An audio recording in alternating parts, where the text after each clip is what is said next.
Part 1 में आप लोगों ने सुना, सोनाली की भाभी रागिनी जैसा कहती थी, वो अपनी ससुराल में बिल्कुल वैसा ही करती थी। सोनाली की नंद के एग्जाम आने वाले थे, जिसकी वजह से सोनाली को घर का काम करना पड़ रहा था। तो सोनाली की भाभी ने उसको एक योजना बताई।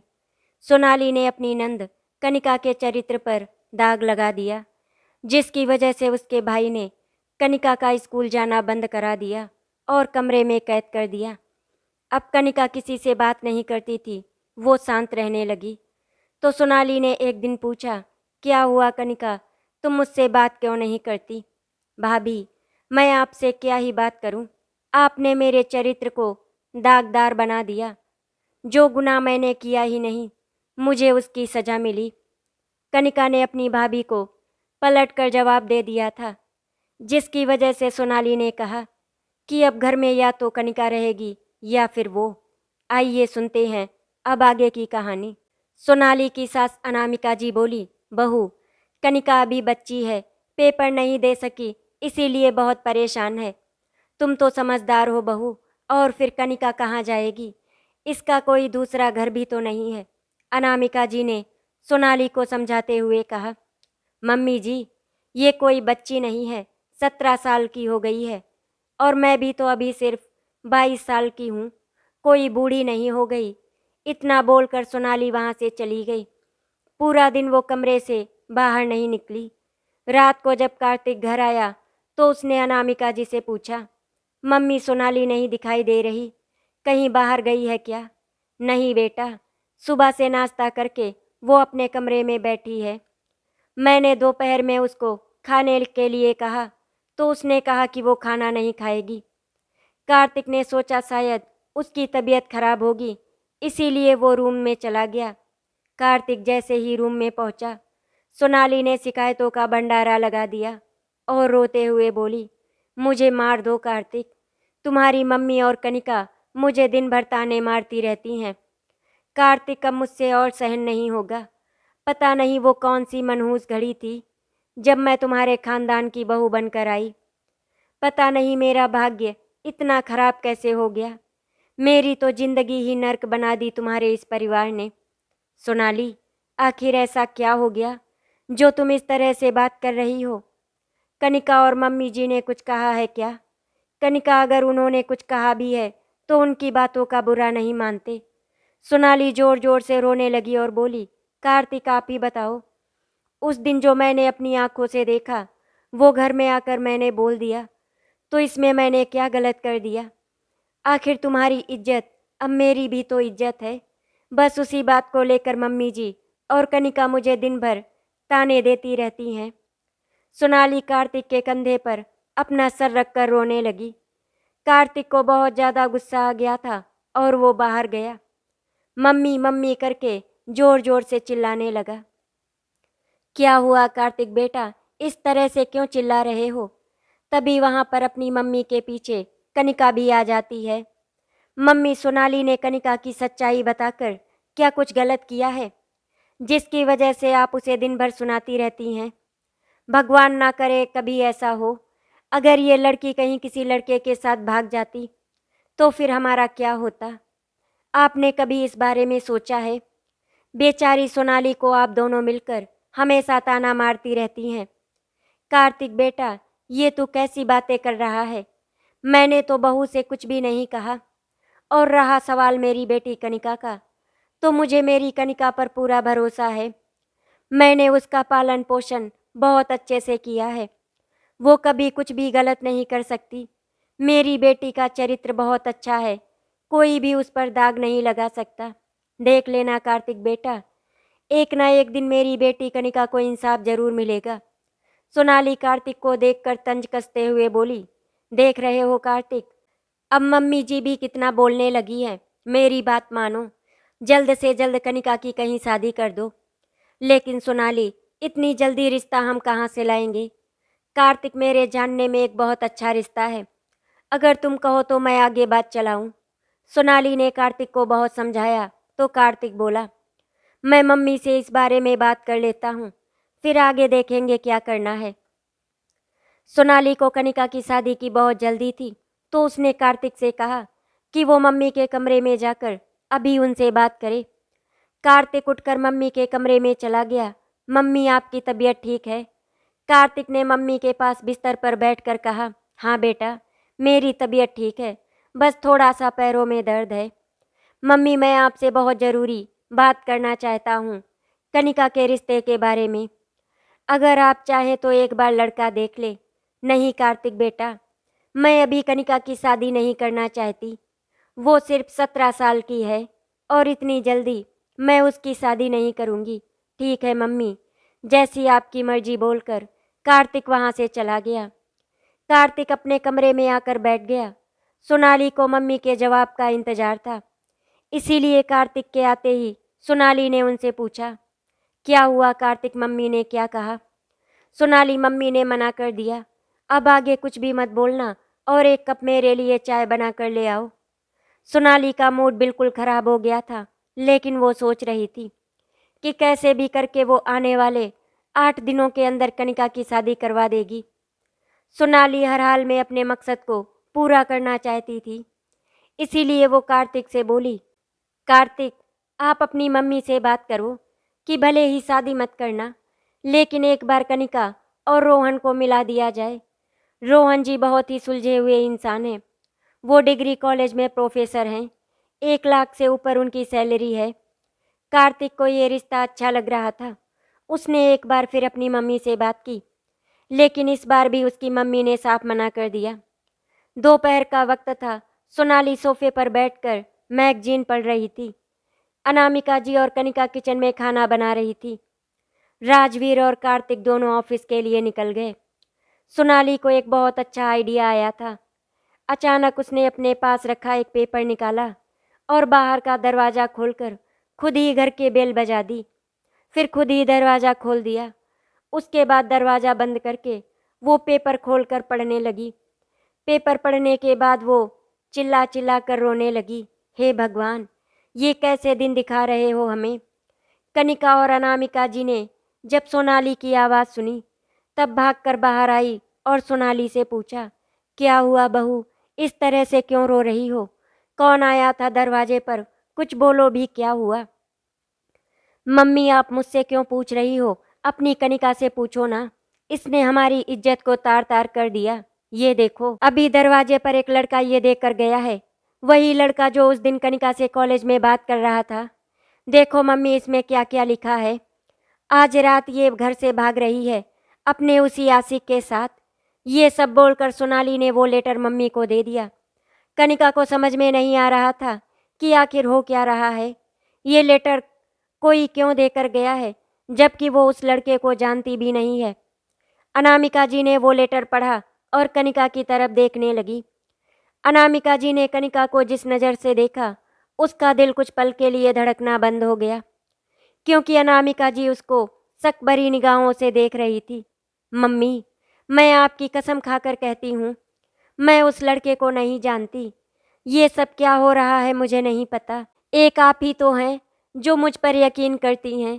कार्तिक भैया, राजवीर भैया, भाभी, कोई भी मुझ पर यकीन नहीं करता। अगर आज मुझे आपकी आंखों में शक दिखाई दे रहा है, मम्मी, क्या अब आपको भी मुझ पर यकीन नहीं? कनिका रोती हुई मम्मी के कदमों में गिर गई। अनामिका जी ने कुछ भी नहीं कहा और वो अपने कमरे में चली गई, जबकि कनिका वहीं पर बैठी रोती रही। सोनाली ने जो बम फोड़ा था वो कामयाब हो चुका था, क्योंकि रात को मम्मी ने खुद कार्तिक को कमरे में बुलाकर कनिका की शादी की बात की। अगले दिन रोहन और उनकी बड़ी बहन कनिका के लिए रिश्ता लेकर घर आए। सोनाली के घर के पास ही रोहन का घर था। रोहन एक डिग्री कॉलेज में प्रोफेसर था और उसकी उम्र 40 के ऊपर थी। एक सबसे बड़ी बात जो सोनाली ने कार्तिक से छुपाई थी, प्रोफेसर रोहन की शादी पहले भी हो चुकी थी और 2 महीने में उनका तलाक हो गया था। सोनाली ने ये बात किसी को भी नहीं बताई और वो सिर्फ यही चाहती थी कि कनिका की शादी जल्दी से जल्दी हो जाए। अनामिका और कार्तिक को प्रोफेसर रोहन पसंद थे, बस एक उम्र की वजह से थोड़ा सोच रहे थे। बाकी रोहन बड़े से घर में अकेले रहते थे। उनकी बहन की शादी हो चुकी थी और मम्मी पापा का देहांत हो चुका था। सोनाली ने आखिर में मम्मी और कार्तिक को मना ही लिया और अगले हफ्ते के लिए उनकी शादी तय हो गई। कनिका अपने कमरे में बंद होकर रह गई थी। कोई उसको खाना देता तो वो खा लेती, वरना वो भी नहीं खाती। अनामिका जी बस दिन में एक बार उसके कमरे में चली जाती और उसको देखकर वापस आ जाती। उससे बात तक नहीं करती थी। और फिर शादी का दिन आ गया। सभी लोग बारात का इंतजार कर रहे थे। ज़्यादा बड़ा फंक्शन नहीं था, सिर्फ घर के मेहमान थे और 2-4 मोहल्ले के लोग थे। कनिका लाल जोड़े में बहुत ही सुंदर लग रही थी, लेकिन उसके चेहरे पर कोई खुशी नहीं थी। वो तैयार होकर चुपचाप अपने कमरे में चली गई और दरवाज़ा अंदर से बंद कर लिया। सोनाली कनिका को बुलाने के लिए आई थी। उसने कई बार दरवाज़ा खटखटाया, लेकिन कनिका ने दरवाज़ा नहीं खोला। सोनाली जैसे ही लौट कर जाने लगी तो दरवाज़ा खुल गया और सामने कनिका खड़ी थी। कनिका, ये क्या तरीका है? मैं इतनी देर से दरवाज़ा खटखटा रही थी, तुम खोल क्यों नहीं रही थी? अब जल्दी से चलो, जयमाला का टाइम हो गया है। धीरे धीरे करके रोहन और कनिका की शादी की सारी रस्में संपन्न हो गई और दोनों विवाह के बंधन में बंध गए। कनिका की विदाई का समय आ गया था। अनामिका जी ने उसको गले से लगाया। मम्मी, अब तो आप खुश हैं ना? जैसा आप चाहती थी मैंने बिल्कुल वैसा ही किया। अब तो आप मुझसे नाराज़ नहीं है ना? मम्मी, क्या सच में आपको लगता है कि मैं एक चरित्रहीन लड़की हूँ? कनिका अपनी मम्मी के गले लगकर रोते हुए बोल रही थी। तो अनामिका जी रोते हुए बोली, कनिका, किसने कहा कि तू चरित्रहीन है? तू तो मेरी सबसे अच्छी बेटी है। तू एकदम पवित्र है, ये मैं बहुत अच्छी तरह से जानती हूँ। तू कभी कोई गलत काम कर ही नहीं सकती। मेरी बच्ची, मैंने तुझ पर कभी शक नहीं किया। मैं तो बस चुप हो गई थी। तेरी भाभी तुझ पर और पता नहीं क्या क्या जुल्म करती, इसीलिए मैं शांत हो गई और मैंने सोचा तेरी शादी हो जाएगी तो अपनी ससुराल चली जाएगी, शायद वहाँ पर खुश रह सके। कनिका बेटा, ये एक माँ की बेबसी थी। मैं तुझसे बिल्कुल भी नाराज नहीं हूँ। कनिका रोहन के साथ गाड़ी में बैठकर अपनी ससुराल के लिए विदा हो गई। कनिका अपने नए घर आ गई थी। घर बहुत बड़ा और आलीशान था। रोहन उस घर में नौकर के साथ अकेले रहते थे। रामू काका रोहन के यहाँ 10 सालों से नौकरी कर रहे थे, इसीलिए रोहन को उन पर पूरा भरोसा था। कनिका को उसकी नंद शिखा रोहन के कमरे में छोड़कर आई। कनिका की उम्र की उनकी एक बेटी थी जिसका नाम था दीपिका। अगले दिन शिखा अपनी बेटी दीपिका के साथ दिल्ली चली गई। अब इतने बड़े घर में रोहन, कनिका और रामू काका ही थे। रामू काका घर का सारा काम करके शाम को अपने घर वापस चले जाते और सुबह 8 बजे फिर से वापस आ जाते। रोहन बहुत ही शांत स्वभाव के थे और कनिका भी बहुत कम बात करती थी। अगर रोहन उससे कुछ कहते तो कनिका सिर्फ हाँ या ना में जवाब देती। शादी को 10 दिन हो गए थे। कनिका अपने घर भी नहीं गई थी और ना ही कोई कनिका से मिलने उसके घर आया था। एक बार अनामिका जी ने कॉल किया था और हाल चाल पूछकर फ़ोन काट दिया था। कनिका की जिंदगी अब उस आलीशान घर की 4 दीवारी में कैद होकर रह गई थी। वो पूरे घर में घूमती रहती थी, क्योंकि सारा काम तो रामू काका ही करते थे।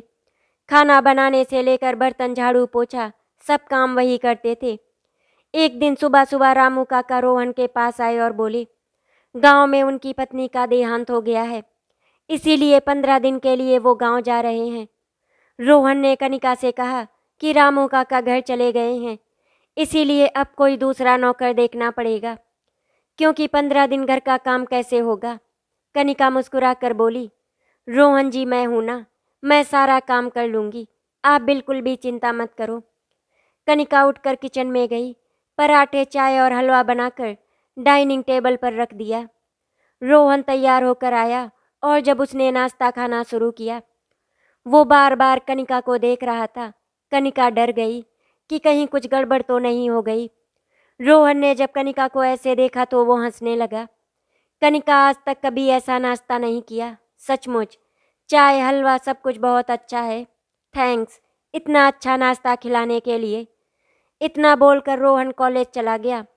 अपनी तारीफ सुनकर कनिका आज बहुत दिन के बाद मुस्कुराई थी। कनिका अब घर में अकेली थी। इतना बड़ा घर उसने सिर्फ फिल्मों में देखा था। घर की साफ सफाई में कब दिन बीत गया उसे पता ही नहीं चला। फिर कनिका ने रात का खाना बनाना शुरू किया।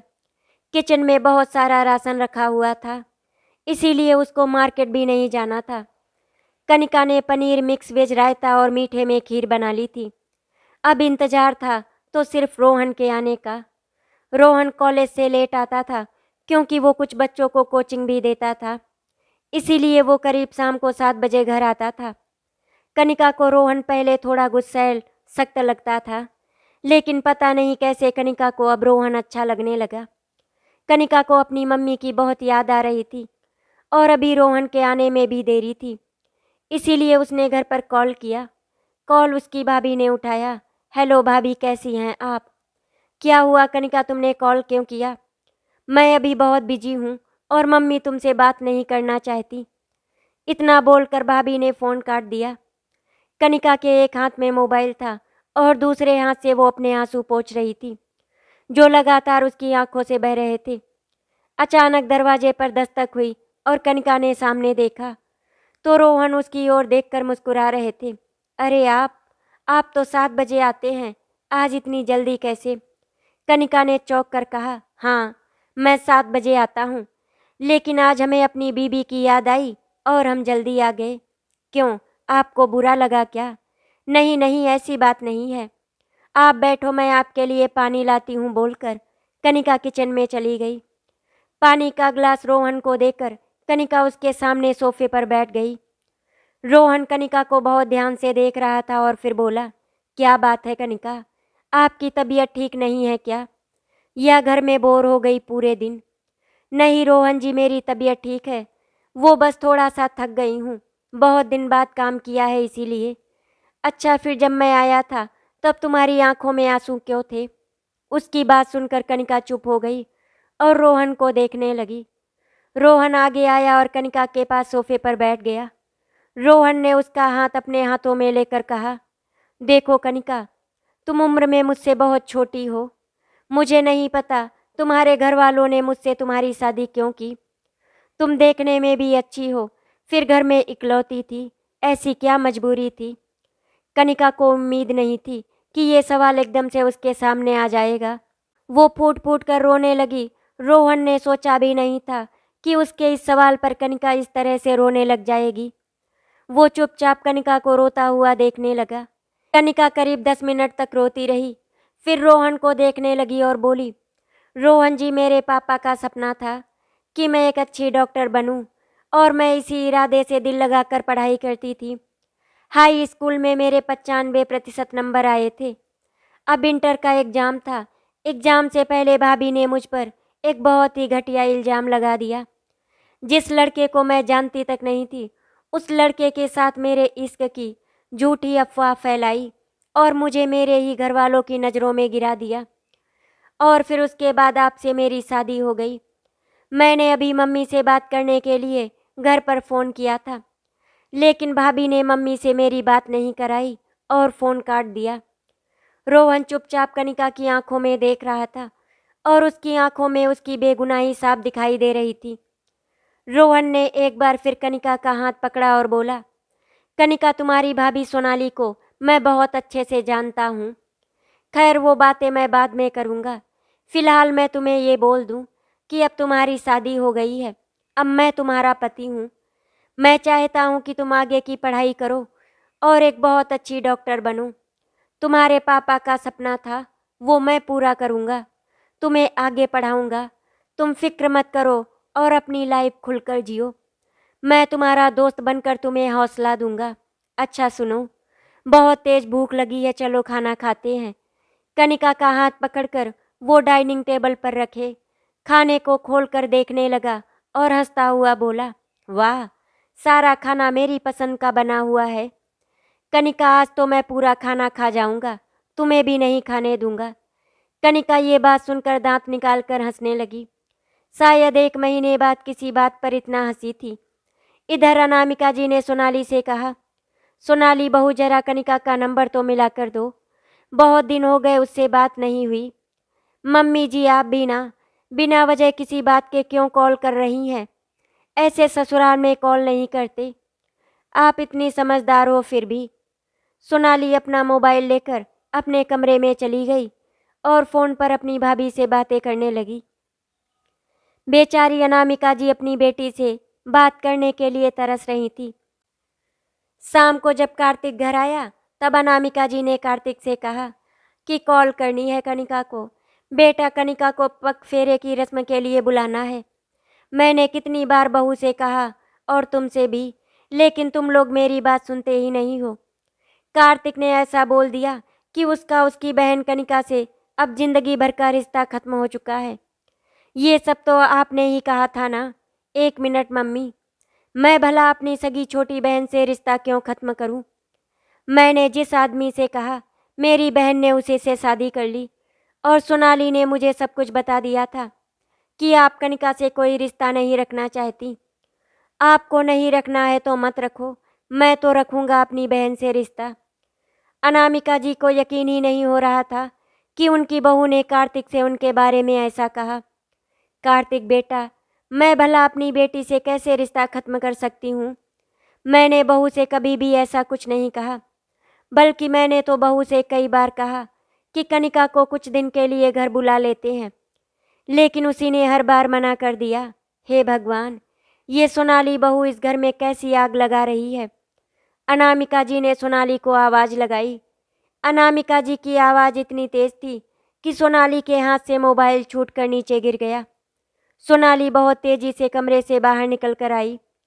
क्या हुआ मम्मी जी, पागलों की तरह क्यों चिल्ला रही हैं? सोनाली बहू, थोड़ा सा तो भगवान से डर। तुम मेरे घर को क्यों तोड़ रही हो? मैं आज तक चुप थी क्योंकि मैं अपने बेटे का घर बर्बाद नहीं करना चाहती थी, इसीलिए कनिका वाले केस में मैं चुप रही। तुम्हें पता है सोनाली, मैं तुम्हारी राइटिंग पहचान गई थी। मैं समझ गई थी कि वो लेटर तुमने लिखा है। मैं नहीं चाहती थी कि आस पड़ोस में मेरी बेटी की बदनामी हो, इसीलिए मैं शांत हो गई थी। लेकिन तुमने मेरे शांत रहने का फ़ायदा उठाया और मेरे बेटे को मेरे खिलाफ ही भड़काती चली गई। अरे मम्मी जी, ये कैसी बातें कर रही हो? कार्तिक, तुम कुछ क्यों नहीं बोलते? सोनाली, तुमने कार्तिक से ऐसा क्यों बोला कि मैं अपनी बेटी कनिका से कोई रिश्ता नहीं रखना चाहती? और तुमने मुझसे ये भी कहा था कि कार्तिक कनिका से कोई रिश्ता नहीं रखना चाहता। सोनाली बहू, आखिर तुम करना क्या चाहती थी? मम्मी जी और कार्तिक, मुझे माफ़ कर दीजिए। मैं कनिका का रिश्ता खराब नहीं करना चाहती थी, इसीलिए मैंने आप दोनों से झूठ बोला। रोहन जी बहुत अच्छे इंसान हैं। अगर उन्हें पता चल जाता कि कनिका का कहीं अफेयर था तो उन्हें बहुत बुरा लगता और शायद वो कनिका से रिश्ता तोड़ देते। इसीलिए मैंने आप दोनों से झूठ बोला। रोहन बहुत ही सकी हैं, इसीलिए मैं नहीं चाहती थी कि आप लोग उससे मिलो और कनिका की शादीशुदा जिंदगी बर्बाद हो। सोनाली की बातें सुनने के बाद कार्तिक बोला, सोनाली, अगर रोहन सख्त मिजाज और किसी रिश्तेदार से नहीं मिलने वाला आदमी है तो कनिका की शादी तुमने क्यों की उस आदमी से? तुम तो बहुत तारीफ कर रही थी उसकी कुछ दिन पहले तक, लेकिन कनिका ने जो किया था तो क्या उसके लिए कोई राजकुमार आता? चुप हो जाओ सोनाली बहू, मेरी बेटी पर इल्ज़ाम लगाना छोड़ दो। तुमने मेरी बेटी पर जो भी इल्ज़ाम लगाए थे वो सब झूठे थे। वो हैंड राइटिंग तुम्हारी थी, मैं जानती थी, बस चुप रही मजबूरी थी मेरी। सोनाली बहू, मैं तुम्हें कभी माफ़ नहीं करूँगी। इतना बोलकर अनामिका जी वहाँ से चली गई। हाय रे मेरी फूटी किस्मत, एक तो मैंने इन लोगों की इज्जत बचाई, ऊपर से ये लोग मुझे ही कोस रहे हैं। भलाई का तो अब जमाना ही नहीं बचा है। मेरे तो नसीब ही खराब थे जो मैं इस घर में आ गई। इस तरह से बोलकर सोनाली रोने लगी। सुबह का मौसम बहुत ही सुहाना था। कनिका के चेहरे पर हल्की सी धूप आ गई थी। वो एकदम से उठी और घड़ी पर उसकी नज़र गई तो हैरान रह गई। सुबह के 10 बज रहे थे। कनिका बेड से उतरकर नीचे किचन की तरफ आई और रोहन के लिए चाय रखने का जैसे ही बर्तन लिया, एक पेपर बर्तन के ऊपर रखा था। कनिका ने वो पेपर खोलकर पढ़ा। आपको जगाने का मन नहीं किया। आप फिक्र ना करें, मैं कैंटीन में नाश्ता कर लूँगा। आप मुझे कॉल भी कर सकती हैं। रात को रेडी रहना, खाना हम बाहर खाएंगे। कनिका मन ही मन मुस्कुरा रही थी ये बात पढ़कर और फिर अपने लिए चाय बनाने लगी। कनिका सोफे पर बैठी अभी चाय पी रही थी कि अचानक से किसी की कॉल आ गई। नंबर देखा तो कार्तिक भाई का था। हेलो भैया, उधर से आवाज़ आई, कैसी है मेरी बहन? कनिका ने कहा। मैं ठीक हूँ भैया, आप कैसे हो और मम्मी कैसी हैं? अनामिका जी भी वहीं पर बैठी थी। उन्होंने कहा, कनिका बेटा हम सब ठीक हैं, तुम वहाँ पर ठीक हो ना? मम्मी मैं बिल्कुल ठीक हूँ, आप मेरी चिंता मत कीजिए। रोहन जी बहुत अच्छे इंसान हैं और फिर यहाँ सिर्फ आपकी कमी है। मुझे यहाँ बहुत सुकून है, वहाँ की तरह कोई मुझे शक की नज़रों से नहीं देखता और ना ही मेरे ऊपर इल्ज़ाम लगाता है। कनिका बेटा, सुनकर बहुत अच्छा लगा कि तू वहाँ पर खुश है। 1-2 दिन में मैं तेरे घर आऊँगी, बोलकर मम्मी ने फ़ोन रख दिया। कनिका को अपनी मम्मी से बात करके बहुत अच्छा लगा। सोनाली अपने कमरे में बैठी आराम से टीवी देख रही थी। तभी अचानक से कमरे में राजवीर आ गया। अरे देवर जी, आप यहाँ पर कैसे? कुछ काम था क्या? सोनाली ने उससे पूछा। भाभी मुझे कार्तिक भैया से थोड़ा काम था, बहुत ज़रूरी है। देवर जी तुम्हारे भैया वॉशरूम गए हैं, क्या काम है तुम मुझे बता सकते हो? भाभी मुझे 50,000 रुपये की ज़रूरत थी, मैं भाई को जल्दी ही लौटा दूंगा। देवर जी आप अच्छी तरह से जानते हैं कि अभी कुछ समय पहले कनिका की शादी हुई थी और फिर मम्मी जी की रोज़ की दवाई मेरा खर्चा। तुम क्यों अपने भाई को मारने पर तुले हुए हो? अपने किसी दोस्त से उधार ले लो और वक्त आने पर उसको लौटा देना। बेचारा राजवीर भाभी की बात सुनकर वहाँ से चला गया। राजवीर को पैसों की बहुत ज़्यादा ज़रूरत थी। अगले दिन सुबह दोनों ऑफिस जाते समय नाश्ता कर रहे थे, इसीलिए कार्तिक और राजवीर की बात हो गई। कार्तिक भैया मैं कल आपके रूम में गया था, आप वॉशरूम में थे, मैंने सोचा सुबह बात कर लूँगा। हाँ बोल छोटू, क्या बात है? कार्तिक ने चाय की चुस्की लेते हुए कहा, वो भैया मुझे 50,000 रुपये की ज़रूरत है, आप प्लीज़ मुझे दे दीजिए, मैं जल्दी ही आपको लौटा दूंगा। देख छोटू, मैं तुझे रुपए तो दे दूंगा, लेकिन कम से कम 5 दिन लगेंगे, इससे पहले नहीं दे सकता। कार्तिक ने बात पूछी, आखिर एकदम से तुझे क्या ज़रूरत पड़ गई पैसों की? भैया बस एक बहुत ज़रूरी काम है और मुझे रुपए आज या कल में ही चाहिए, वरना देर हो जाएगी। चल ठीक है राजवीर, मैं कुछ करता हूँ। सोनाली अपनी भाभी से कॉल पर बात कर रही थी। भाभी बड़ी मुश्किल से उस कनिका से पीछा छूटा ही था, लेकिन अभी भी सुकून नहीं मिला। अभी ये राजवीर नाम का कीड़ा मेरा दिमाग खराब कर रहा है। क्यों, क्या किया उस राजवीर ने? कल की बात सुनो भाभी। राजवीर आ गया रूम में और 50,000 रुपये मांगने लगा। उस कीड़े को ये भी नहीं पता कि कैसे कार्तिक खर्चा चला रहे हैं। अभी शादी की है और हमारे पतिदेव कार्तिक ने भी बोल दिया कि वो उसको रुपए दे देंगे। सोनाली मेरी बात ध्यान से सुन, जैसा मैं कहती हूँ तो बिल्कुल वैसा ही कर, फिर देख आगे आगे क्या होता है। अपनी भाभी की बोली हुई चाल को सुनकर सोनाली चौंक गई। वाह भाभी, एक तीर दो शिकार, मजा आ गया। आज रविवार का दिन था, सभी लोग घर पर थे। कार्तिक अपने दोस्त के घर गया पैसों के लिए, लेकिन कार्तिक ने घर पर कुछ भी नहीं बताया था। शाम का वक्त था। सोनाली चिल्लाती हुई अपने रूम से बाहर निकली। हाय मैं मर गई, लुट गई, मैं क्या करूं? मैं बर्बाद हो गई, अब तो मैं मर ही जाऊंगी। अनामिका जी सोनाली की आवाज़ सुनकर किचन से बाहर निकली और छत पर बैठा राजवीर भी भाभी की आवाज़ सुनकर नीचे आ गया। तब तक कार्तिक भी घर में आ गया था। अब क्या हुआ? कार्तिक ने सोनाली को सोफे पर बिठाया। क्या हुआ सोनाली? अनामिका जी ने एक गिलास पानी देते हुए कहा। होना क्या था मम्मी? अपने लाडले राजवीर से पूछो ना, उसी ने किया है ये सब कुछ। मुझे तो सिर्फ उसी पर शक है क्योंकि उसको ही पैसों की ज़रूरत थी, लेकिन मुझे ये नहीं पता था कि वो इतना नीचे गिर जाएगा। कार्तिक को सोनाली की बातें सुनकर बहुत गुस्सा आ रहा था। उसने बोला, आखिर हुआ क्या है ये बताओगी या फिर से पहेलियाँ बुझाती रहोगी? राजवीर चौंक के देख रहा था कि आखिर हुआ क्या है। कार्तिक, मेरी अलमारी से सारे जेवर गायब हैं। इतना बोलकर सोनाली रोने लगी। कार्तिक और अनामिका जी उसके रूम में गए तो अलमारी खुली हुई थी और सारे जेवर के बॉक्स थे, उनमें जेवर नहीं। राजवीर ये सुनकर वहीं पर जाम हो गया। उसने सपने में भी नहीं सोचा था कि उसकी भाभी उस पर इतना घटिया इल्ज़ाम लगाएगी। अनामिका जी और कार्तिक ने पूरे कमरे में जेवर देख लिए, लेकिन कहीं भी जेवर नहीं मिले। राजवीर से पूछो मेरे जेवर कहाँ बेचे हैं, इसको पैसों की ज़रूरत थी और दोपहर के वक्त मैं किचन में थी, तब मैंने राजवीर को अपने रूम में जाते हुए देखा था। इसी ने मेरे जेवर लिए हैं। इसके कमरे की तलाशी लो कार्तिक। ये क्या बकवास कर रही हो सोनाली? राजवीर इतना गंदा काम नहीं कर सकता। वो एक समझदार लड़का है, अनामिका ने सोनाली के पास जाकर कहा। लेकिन मम्मी, फिर घर से जेवर कहाँ चले गए बोलिए? कार्तिक चिल्लाकर बोला। ठीक है सोनाली, तुमको राजवीर का रूम चेक करना है तो कर लो, तुम्हें ठंडक मिल जाएगी। कार्तिक सोनाली को राजवीर के कमरे में लेकर गया और पीछे पीछे अनामिका जी और राजवीर भी रूम में आ गए। अलमारी में, बेड के अंदर, तकिया के नीचे, सब जगह जेवर ढूंढने लगे। अचानक से अनामिका जी के हाथ में पोटली लगी, जिसको खोलने पर वो हैरान रह गई। सभी जेवर उसके अंदर थे। ये देखकर कार्तिक, सोनाली और खुद राजवीर भी चौंक गया। अनामिका जी तो बेसुध होकर बेड पर बैठ गईं। देख लिया मम्मी आपने, मैं बोल रही थी ना कि इस राजवीर ने ही मेरे गहने चोरी किए हैं। पता नहीं और क्या क्या चुराया होगा। ये तो हमें पता लग गया। सोनाली रो रो कर बोल रही थी। चुप करो सोनाली, मोहल्ले के लोग आ जाएंगे तुम्हारा रोना सुनकर। कार्तिक ने सोनाली को चुप होने के लिए कहा। अरे वाह, जब इसने चोरी की है तो मैं चुप क्यों हो जाऊं? मैं पूरे मोहल्ले को बताऊंगी, जिससे कि मोहल्ले वाले भी होशियार रहें। इस राजवीर को अपने घर से दूर रखें। राजवीर मेरा देवर चोर है।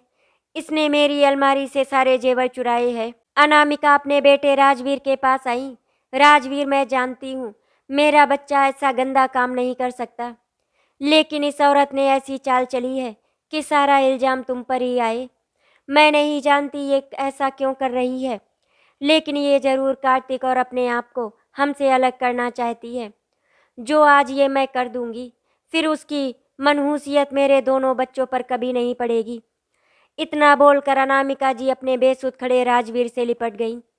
कार्तिक गुस्से में राजवीर की तरफ गया और बोला, तुझे क्या जरूरत थी चोरी करने की? मैं तेरे रुपयों का इंतजाम करने के लिए अपने दोस्त के घर गया था, और देख इंतजाम भी हो गया था। लेकिन तूने गलती ही ऐसी की है कि तुझ पर से भरोसा उठ गया।